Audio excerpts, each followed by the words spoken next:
RJ, there's this one story that you've told me briefly before, and I'd like for you to touch on this with the audience, but you used to own a Nissan, right? It was a Saturn. Saturn, sorry. And this Saturn suffered a incredibly unique fate. It had a very interesting life with me. Okay, tell me the story of the Saturn and your interstate. What interstate were you on? I was on 485, I believe. Okay, RJ crashed a Saturn on 485, and I'm going to let him tell you this story. Well, let me give you a little backstory now. Let's keep in mind that I was a bit of a nomad, didn't have no direction at this point, so I was trying to figure out life, all right? So my grandfather had helped me buy this $600 Saturn that ate oil. If you think the cruise is bad, this thing is a million times worse. I fired up in the morning, and the rings were so bad in it, it would just pour out smoke, burn oil. I pull out and go down the road, and it looked like I was spraying for mosquitoes behind me, all right? I had gone up to New York for no reasons to be discussed on the podcast, and came back and landed in Charlotte. And, it was raining, and again, this is a $600 Saturn. What year is this? This is, oh God, this has to be like 2007 or 8. It had to have been 7 or 8. So, land in Charlotte, and I was going to go visit some friends in South Carolina.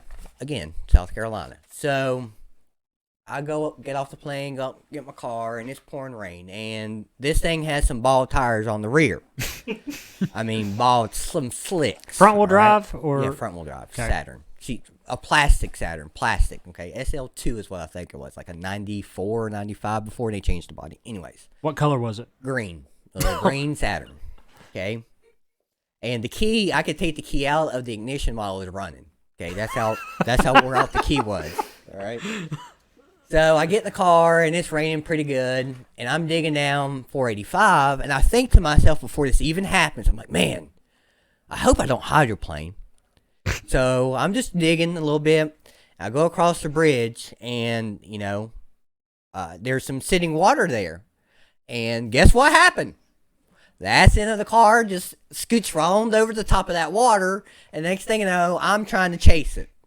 So one side to the other. High-speed wobbles. Yeah, Yes. high-speed wobbles, right? How long? So with this, like, a one side of the interstate back to the other, like, were you wheeling this thing, or did you just kind of crashing? I think I kind of tried to save it at least twice, and then I gave up.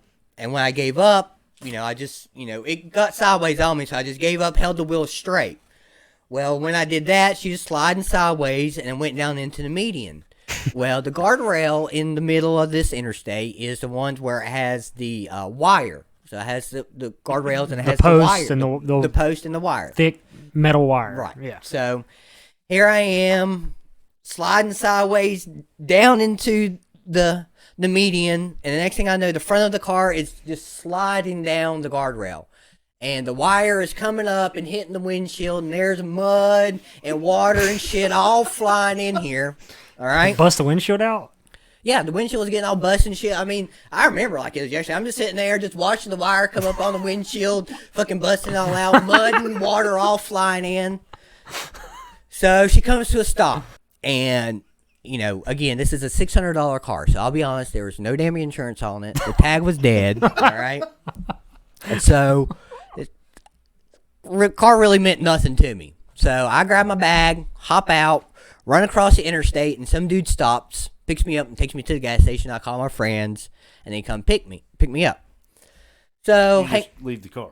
Yeah, I just left the car there. Okay, just left it sitting in the median. Okay, took the key out and everything. Just left it sitting. Why there didn't you take the tag off? That's a good question. I guess it was raining, and I wanted to get out of there. Okay, finish. I have a question. Okay, well, let me finish the story, and Okay. we'll go back to your questions. All All right, so friends picked me up, take me to their house. The next morning, I'm watching the news, and they talked about this wreck on 485. But the car was abandoned, and they don't know where the driver's at. So While you're sitting there, like, eating your Captain Crunch? yeah, while I'm sitting there watching the news, I'm like, oh, they're talking about me. That's my car that they're talking about. So, all in all, I got one bill in the mail for the guardrail. Never seen anything after that. No ticket, no nothing. Don't know where the hell the car went. Don't know nothing. So, okay, that was my my question was, how did you not get in trouble for leaving it? I can't. Because you left the tag on it. Yeah, I left the tag on it. If you'd have took the tag off, they would have never known who it was. Right. Or no, never. Cops never came knocking on my mama's door. No, nothing. Rich just made a good point. What's Even that? if you had took the tag off, you were screwed because of the VIN number. Yeah, the VIN. See, that was the first thing that came to my mind was the VIN number too. So either way, they knew whose car it was. So you were gonna have to pay to get it towed and all that Yeah, shit. So you kind of came out in the positive. How much was the guardrail? Oh God, how much was that? That damn bill? thing wasn't cheap. Yeah, that was probably worth it. It probably cost more than the car. I think the bill I got in the mail was like $3,200 or something. Ooh. Like that. I can't exactly remember. I remember getting the bill in the mail. Lost the car and paid 30. Did you pay that ever? Hell no, I never paid that. So you never got in trouble for that? No, I never got in trouble for it. Well, I mean, I might now. Hickory police will be knocking on the door tomorrow.